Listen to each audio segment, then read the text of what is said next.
छाया आगर नागजकर लोकनाट्य तमाशा आज इथं खूप सुंदररित्या सादर झालेला आहे। आपण सर्व वयस्क मंडळी पेड आणि पेड परिसरातले प्रेक्षक जरी कमी असले तरी सुद्धा पूर्ण पारंपरिक बाज दाखवण्याचा प्रयत्न केला आहे। ओमाजी कांबळे बाबाजी साठे पेडकर यांनी महाराष्ट्रात 1960च्या दरम्यान आधुनिक लोकनाट्य तमाशा उदयास आणला।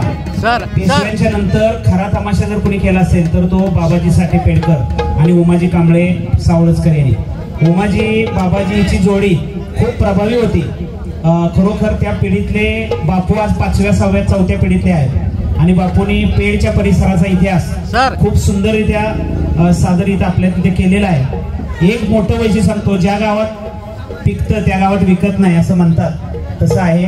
बापूंचं नाव खूप मोठं आहे। एक 70 व्हिडिओ त्यांचे महाराष्ट्रभर गाजत आहेत। बापूंनी सध्या 86 वर्ष आयुष्य असताना सुद्धा अजून सुद्धा हा माणूस पहाटे 4-3 ला उठतो, शाहीर रचना करतो, गातो।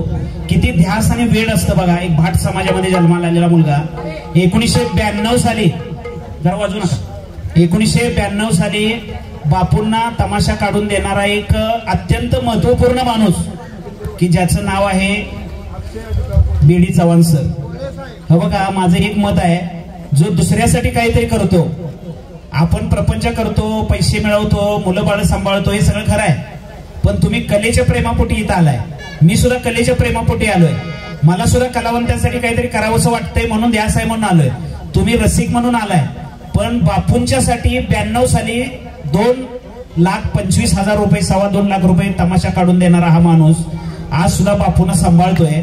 आणि बापूंचं काही कमी नाही, लक्षात ठेवा। त्यांची 3 मुलं आज कोट्याधीश आहेत कोल्हापूरला, आणि बापूंनी स्वतःच्या आयुष्यामध्ये तमाशाशिवाय काही केलं नाही, हे तुम्हाला सर्वांना माहित आहे। मला सांगावंच राहत नाही म्हणून सांगतोय।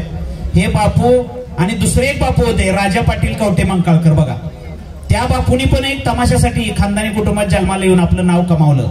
शाही रामहरी भाट पेडचं नाव सध्या महाराष्ट्रामध्ये गाजवत आहेत। ज्या चव्हाण सरांना पिंजऱ्यातला मास्तर म्हणत होते ते सगळं आता खुडलं गेले, लक्षात ठेवा।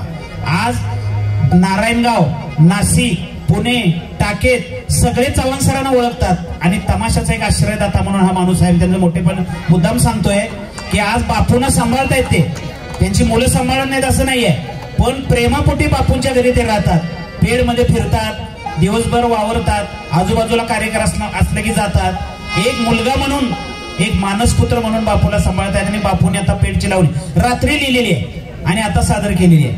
आता दत्तांच्या वरती गाणी त्यांची इथं चालू आहे। म्हणजे बापू इतके लिहितात। एखादा माणूस तमाशासाठी जन्माला आलेला असतो।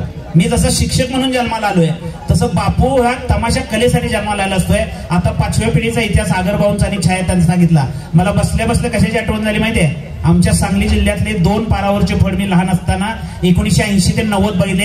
एक गुलाब मामा तासगावकर, त्यांची सगळी हे म्हणजे मायाताई असतील, छायाताई असतील, दुसरी 3 नंबरची त्यांची मुलगी असेल, त्यानंतर विश्वास, माणिक, हे सगळे मला आज आठवले, लक्षात ठेवा। आणि दुसरं जेवण बाबूचा तमाशा की जो सावळच्या परिसरात गाजत होता, आणि त्या पिढीचं नाव ही खूप सुंदररित्या बापूंनी गायलेलं आहे। जास्त बोलत नाही, या माणसांचं मोठेपण खूप आहे। आपण निदान त्यांना कधी हिनवू तर नाही, तमाशा कलावंतांना कधी हिनवू नये, लक्षात ठेवा। भारुडकरांना कधी हिनवू नये, त्यांची कला पाहावी, त्यांच्या कलेला दाद द्यावी, हे महत्वाचं। आणि आगरभाऊ जाता जाता तुम्हाला सांगतो, तुमचा खूप पारंपरिक बाज आहे, पण आम्हाला एक गोष्ट जाणवली की साऊंड सिस्टीम मध्ये एकदा सिस्टीम लावली का नाही पुन्हा हलवायची नाही।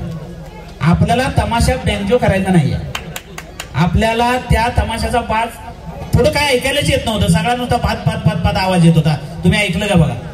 हा, एकदा काल पण चालू झाला ना की तो असा झाला, मी मुद्दाम जाणीवपूर्वक बोलतोय, खाजगी न बोलता, की तमाशा पडतो, कार्यक्रम पडतो कशाने माहिती आहे का? साऊंड सिस्टीम जर व्यवस्थित नसेल। साऊंड सिस्टीम खूप चांगली आहे, ते काका खूप चांगलं अगदी जातीनं लक्ष घालून तिथे उभा राहून करतायत, पण प्रत्यक्षात सारखं त्याला हलवायचं नाही। एकदा काय इथं काय बँजो नाही, लक्षात ठेवा, बाज सोडायला। तर खूप चांगला बाज आहे, त्यांनाही धन्यवाद देऊया। खूप चांगली सिस्टीम त्यांनी राबवली।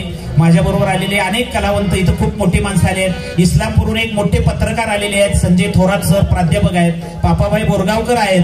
त्यानंतर आपल्याकडे इथं या ठिकाणी आलेले आहेत सावळतचे सरपंच आलेले आहेत, योगेश पाटील, आणि इथं भास्कर सदाकळे, एक नामांकित कलावंत आणि अंधश्रद्धा निर्मूलन समितीमध्ये काम करणारी व्यक्ती आहे। ही खूप माणसं आपल्याला आज बघायला इथं मिळाली, आलेली आहेत आवर्जून। आणि तुमचं पेड गाव खूप मोठं आहे, लक्षात ठेवा, खूप चांगलं आहे. इथं मराठी तमाशाचा आधुनिक उदय झालाय आणि त्याची जाण एक जाता जाता खंत व्यक्त करतो आणि जातो.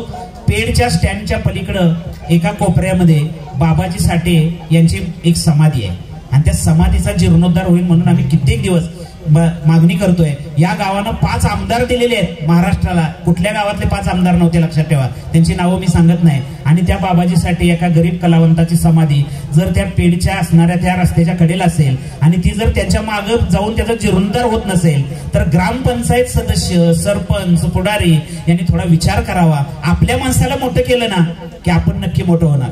पेडचा सगळा पाचीखोरा मला माहित आहे, लक्षात ठेवा, आजूबाजूची सगळी गावं घरं मला माहित आहे.